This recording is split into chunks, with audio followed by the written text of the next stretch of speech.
Chers amis, soyez les bienvenus à cette série intitulée « Ce que vous ne savez pas sur le Messie ». Et puis le sujet d'aujourd'hui, Daniel 8, le sanctuaire sera purifié. Bon, c'est un langage un peu énigmatique. Je donne la bienvenue à Itamar qui nous accompagne sur cette vidéo. Bonjour et bienvenue à tous. Et bienvenue aussi à nos amis de Veritat 4A qui nous accompagnent et qui enrichissent comme d'habitude ces sujets avec leurs questions et commentaires.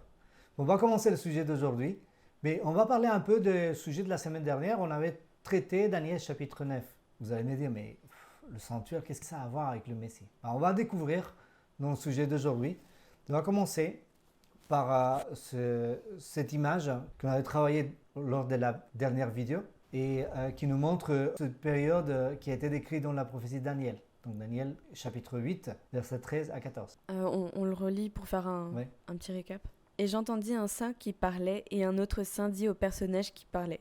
Jusqu'où va la vision du sacrifice continuel et de la transgression qui désole pour livrer le lieu saint et l'armée pour être foulée aux pieds? Et il me dit, jusqu'à 2300 soirs et matins, alors le lieu saint sera purifié. C'est très intéressant. Alors, je précise que cette étude ne sera pas une étude complète de Daniel chapitre 8 parce que c'est extrêmement complexe et c'est super intéressant. On va certainement le réaborder pendant la série, mais ce ne sera toujours pas complet. Si vous voulez une étude complète de ça, je vous invite à rejoindre notre école. Vous pouvez nous contacter et vous pouvez suivre les études qu'on fait en interne. Mais voilà, je voudrais qu'on se concentre sur deux phrases clés. La première, c'est la durée du période. 2300 soirs et matins. Soir et matin, ouais. Soir et matin. 2300 soirs et matins, selon la Bible, le soir et le matin, c'est une journée. Une journée. Voilà, c'est ce qui est décrit dans la Genèse. Donc 2300 jours, et on avait expliqué lors de la vidéo dernière qu'en prophétie, un jour est une journée prophétique est une année littéraire. C'est-à-dire que c'est une période de 2300 années. Et le deuxième élément que je voudrais souligner sur ce texte, c'est l'événement. L'événement, c'est le lieu saint sera purifié. Donc c'est la purification du sanctuaire. Et ça, c'est très intéressant. Parce que dans la Bible, on parle beaucoup du sanctuaire. Mais en fait, en fonction de la signification qu'on donne au sanctuaire, on va pouvoir comprendre ou pas ce texte. Parce qu'il a eu différentes idées autour du sanctuaire. Hein. Oui. Et comme on l'a dit la semaine dernière, Daniel, il n'a pas compris cette prophétie. Pour quelle raison? Parce qu'en fait, c'était une prophétie qui nous donne juste la période. On n'a pas la date de début ni la date de fin. Oui, on a une prophétie de temps, mais on n'a pas l'événement déclencheur. C'est-à-dire, on n'a pas le commencement. Ni la fin.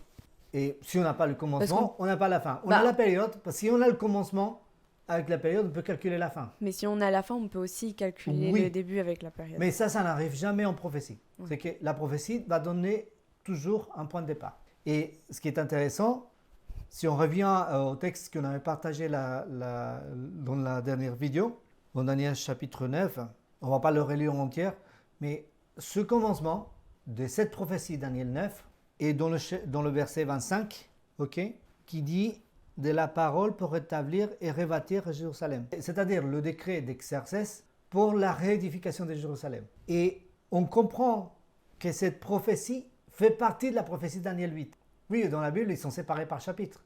Mais c'est la suite de la vision.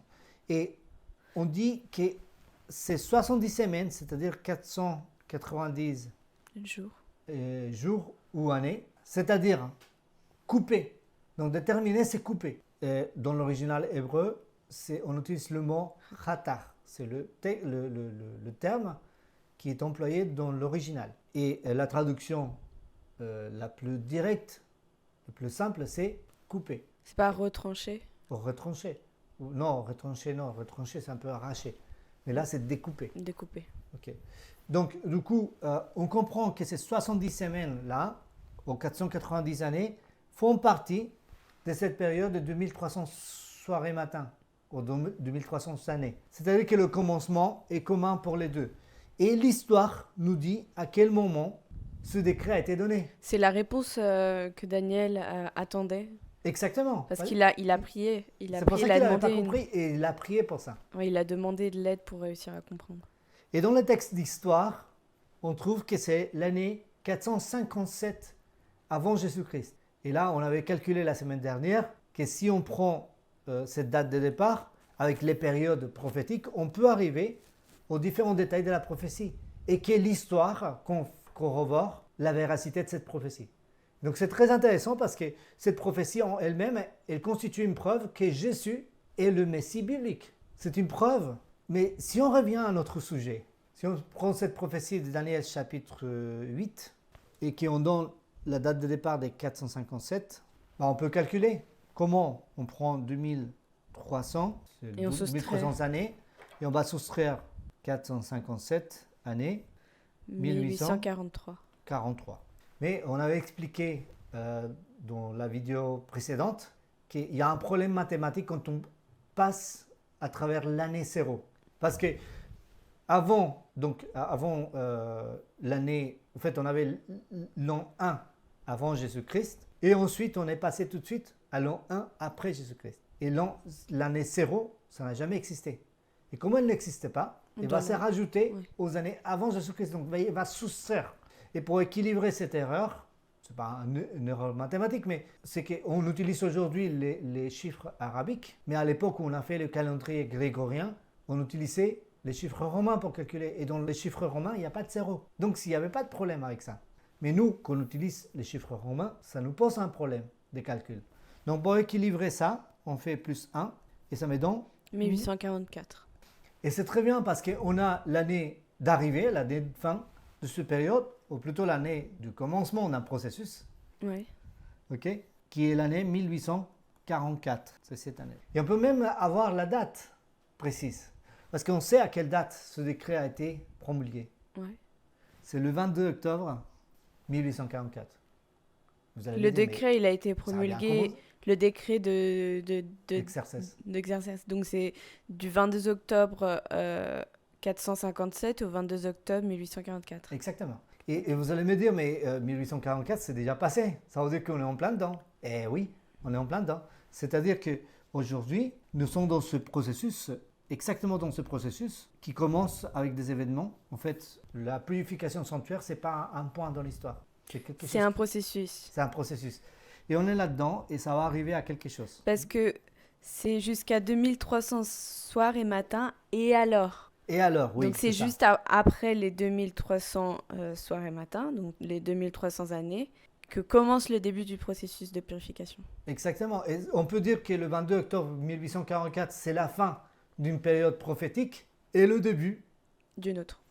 Et c'est extrêmement intéressant. Cet événement, la purification sanctuaire, si on traque le terme du sanctuaire au lieu saint dans la Bible, on va certainement trouver Lévitique 16, 7 à 10, qui nous parle de ce processus de purification du sanctuaire. Et le texte dit « Il prendra les 2 boucs et il les placera devant l'Éternel à l'entrée de la tente d'assignation. Aaron jettera le sort sur les 2 boucs, un sort pour l'Éternel et un sort pour Azazel. Aaron fera approcher le bouc sur lequel est tombé le sort pour l'Éternel et il l'offrira en sacrifice d'expiation. Et le bouc sur lequel est tombé le sort pour Azazel sera placé vivant devant l'Éternel afin qu'il serve à faire l'expiation et qu'il soit lâché dans le désert pour Azazel. » Oh là là, vous allez me dire, mais c'est quoi ce truc compliqué que tu nous amènes? En réalité, ça a l'air compliqué, mais ça ne l'est pas. Mais je vous invite à mettre en poste la vidéo. Prenez vos Bibles et lisez le chapitre 16 de Lévitique en entier pour comprendre ce qu'on est en train de dire.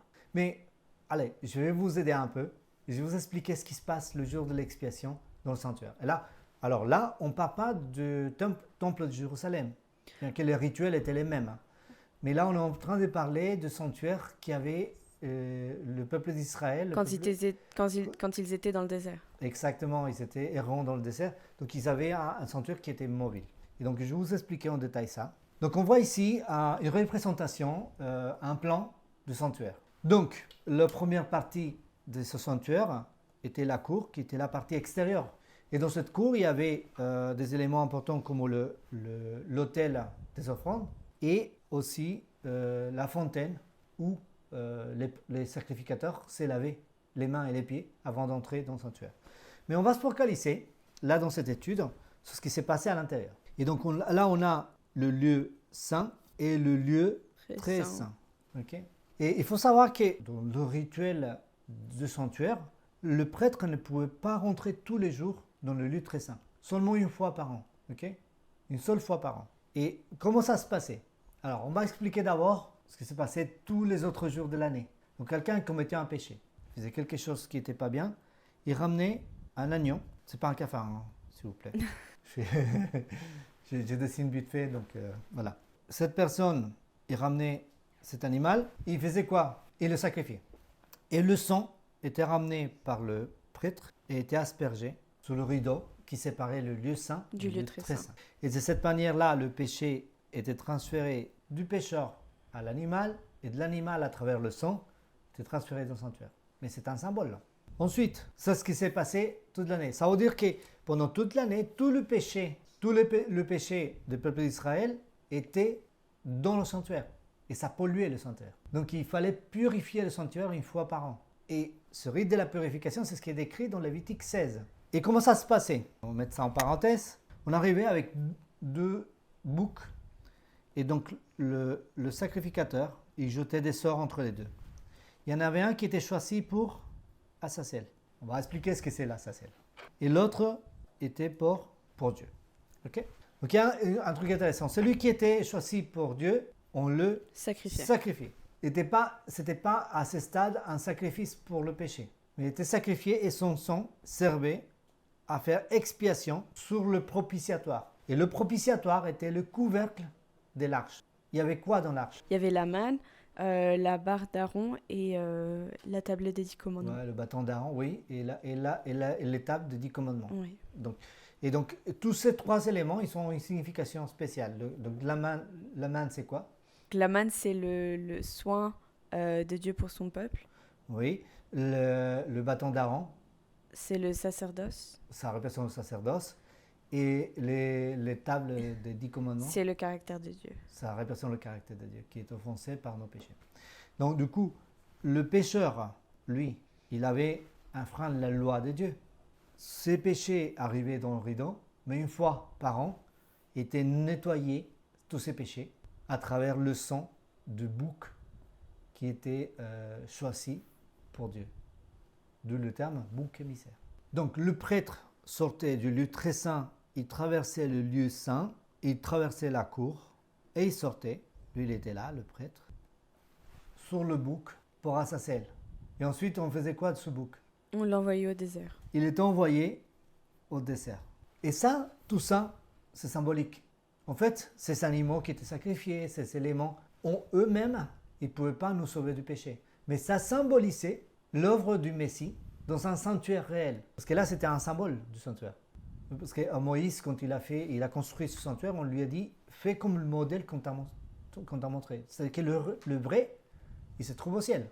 Et du coup, le Messie est en train de faire toutes ces choses-là pour de vrai dans le ciel.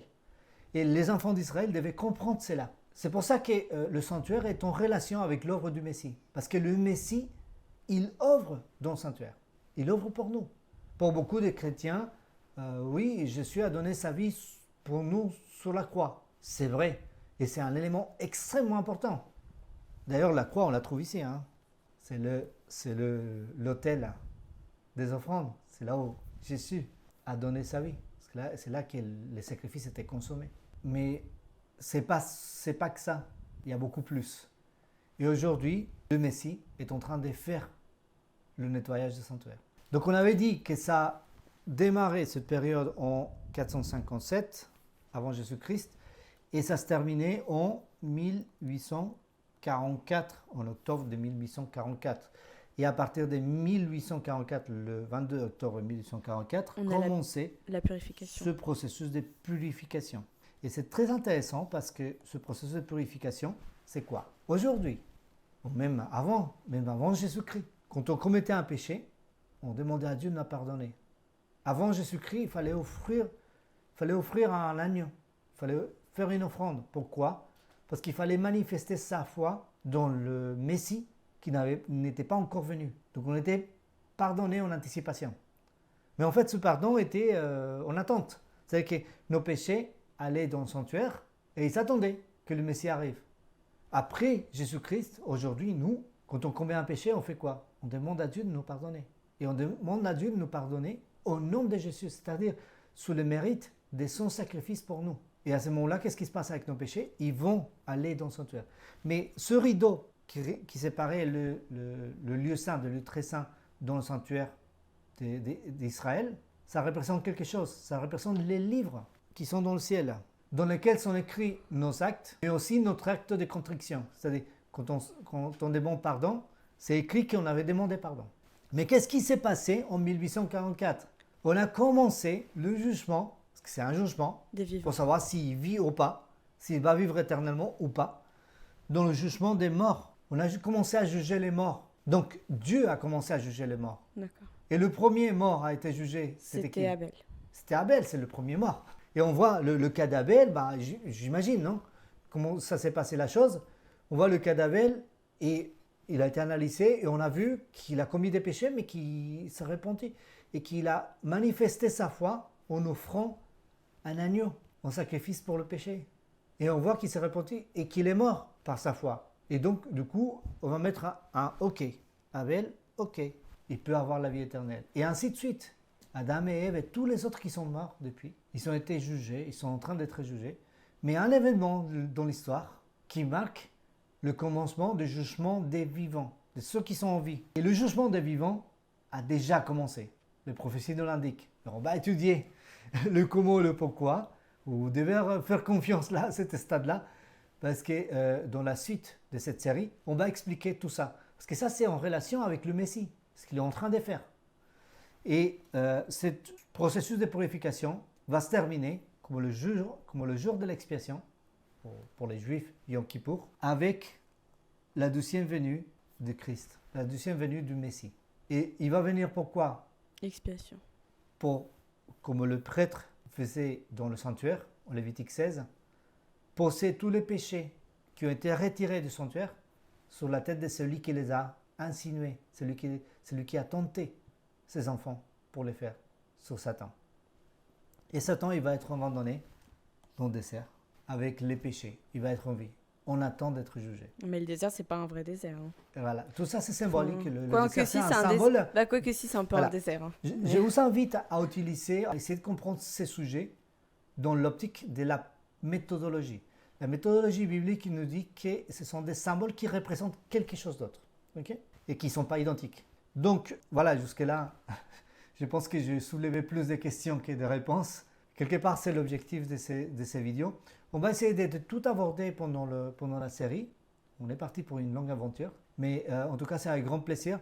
Et puis, je vous invite à nous suivre parce que la semaine prochaine, on va découvrir qu'il y a un livre de la Bible, un livre entier de la Bible, qui parle de l'œuvre du Messie dans le vrai sanctuaire dans le ciel.